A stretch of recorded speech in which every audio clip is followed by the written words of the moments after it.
Flash insurance crisis. Coalition's vague promises leave consumers in limbo. Australia's insurance market is in turmoil. Premiums are soaring, leaving many Australians facing unaffordable coverage, particularly in cyclone-prone regions.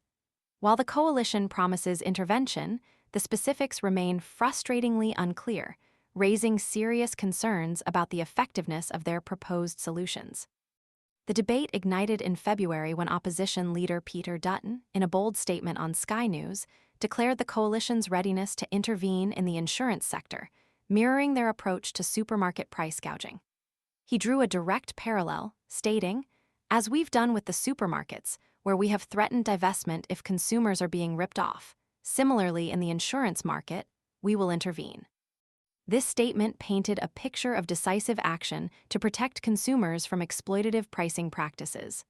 However, the reality, as it often does in politics, proves far more nuanced. The recent Australian Bureau of Statistics data reveals a concerning trend.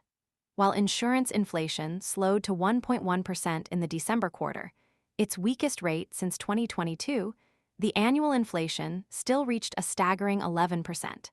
This indicates a persistent upward pressure on premiums, leaving many Australians struggling to afford essential coverage.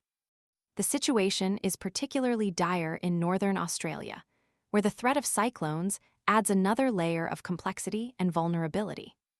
The government's attempt to alleviate the burden through the Cyclone Reinsurance Pool, a mechanism allowing insurers to transfer cyclone-related risk to the federal government, has yielded limited success.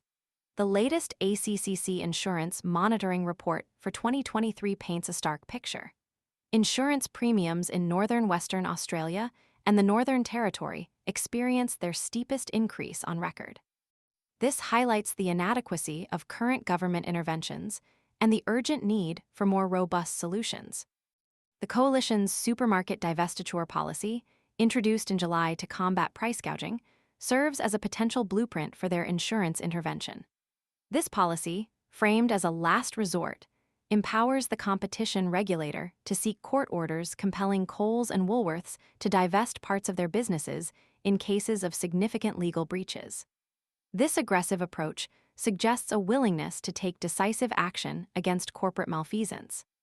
However, the application of this model to the insurance sector remains shrouded in ambiguity.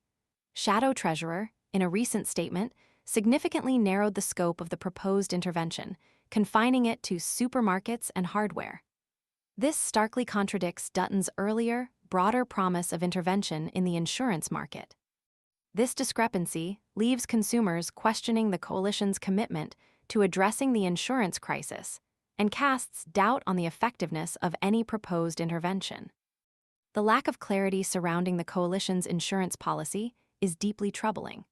While the threat of divestiture in the supermarket sector served as a powerful deterrent, its application to the vastly different landscape of the insurance industry requires careful consideration and transparent articulation.